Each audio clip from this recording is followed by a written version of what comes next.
इस वक्त chairman PTI barrister Gauhar दीगर रहनुमाओं के हमरा मीडिया से गुफ्तगू कर रहे हैं। एक तीसरी पिटीशन हमारी प्रेसिडेंट वामिन मंग पाकिस्तान कवल शाहजेब साहिबा की भी पिटीशन पेंडिंग थी।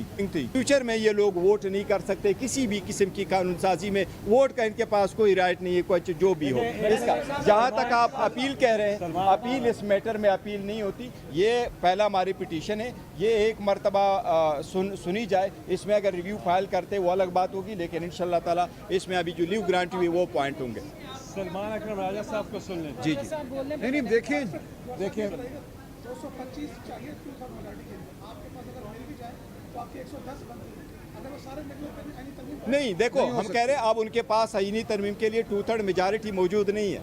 अगर पहले वो हमारी सीटें ले लेते तो उनके पास अदरवाइज आ जाती। अभी हमारे पास ये सीटें आनी है, या फॉर द टाइम बिंग वो लोग अपने वोट कास्ट करने से रुक गए, लिहाजा उनके पास वो राइट नहीं रहा।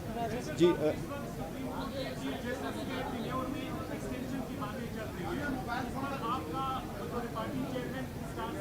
देखिए, मैं as a party chairman Pakistan Tehreek Insaf का मौक़िफ़ यही रहा है। हम अदलिया को आज़ाद देखना चाहते हैं, इंडिपेंडेंट देखना चाहते हैं। यही रीज़न है कि जो जज साहिबान का लेटर आया है उसको भी विगोरसली हम करते हैं। हम जजेस में फ़र्क नहीं करते, लेकिन आईनी तरमीम करके पहले से हम कहते चले आ रहे हैं कि एक पर्सन बेस्ड लेजिस्लेशन नहीं होनी चाहिए, मच लेस कि आप कॉन्स्टिट्यूशन में अमेंडमेंट करें। हम इसको किसी सूरत सपोर्ट नहीं कर रहे हैं। किसी भी जज को उसके टेनेवर में एक्सटेंशन किसी सूरत नहीं होनी चाहिए।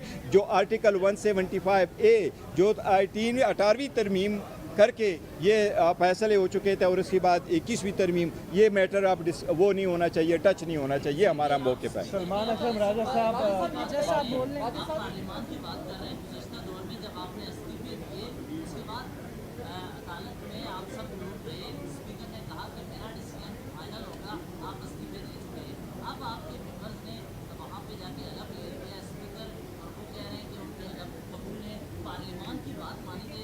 नहीं देखे, स्पीकर ओथ की बात नहीं है ना। उस वक्त जो हमने कहा था तो हम स्पीकर को एक राइट होता है, वो देख लेता है, डिसाइड करता है कि उसने अगर अपनी मर्ज़ी से रिज़ाइन किया तो वो इसको एक्सेप्ट करता है। ओथ उन्होंने लिया है, जो MNA साहिबान ने वो लिया है, लेकिन जिस ऑर्डर के बिना पे उन्होंने लिया है वो इलेक्शन कमीशन का ऑर्डर 1 मार्च का है। इसलिए 1 मार्च का order to this extent suspend हुआ कि वो अब आइंदा पार्लियामान में वोट में हिस्सा नहीं देंगे। सलमान राजा साहब अगर कुछ कहना चाहते हैं तो।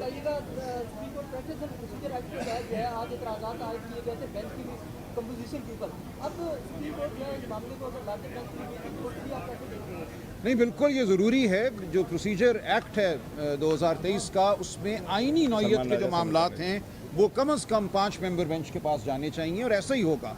आज सिर्फ लीव ग्रांट हुई है और एक अबूरी हुक्म हुआ है। ये 3 मेंबर बेंच कर सकता था, लेकिन हतमी फैसला जो है इस मामले का वो 5 मेंबर या उससे बड़ा बेंच ही करेगा, जो 3 जून से हेयरिंग शुरू करेंगे। तो ये इंतहाई मैं समझता हूँ आज एक मुबारक दिन है।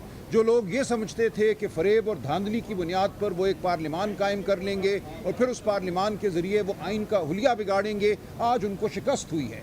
और हम समझते हैं कि बिलाखिर इस मुल्क में आइन और कानून की ही फतह होगी, अवाम की फतह होगी। अवाम ने जो मैंडेट हमें दिया है वो सामने आएगा, और इस मुल्क में कानून साजी अवाम के मैंडेट से होगी। ऐसा नहीं होगा कि एक मकसद हासिल करने के लिए, धांधली को दवाम बख्शने के लिए आप कानून साजी करें, आप आइन साजी करें। ये ना अवाम होने देंगे और ना पाकिस्तान की अदलिया होने देगी। हमें आज नज़र आ रहा है कि पाकिस्तान की अदलिया आइन पाकिस्तान के साथ खड़ी है। हमें नज़र आ रहा है कि पाकिस्तान के अवाम आइन पाकिस्तान के साथ खड़े हैं, जमहूरियत के साथ खड़े हैं। और आज हम पैगाम देना चाहते हैं उन तमाम कुव्वतों को जो ये समझते हैं कि वो फ़रेब और धोखे से पाकिस्तान के अवाम को हरा सकते हैं, पाकिस्तान के आइन को हरा सकते हैं। ऐसा हम हरगिज़ नहीं होने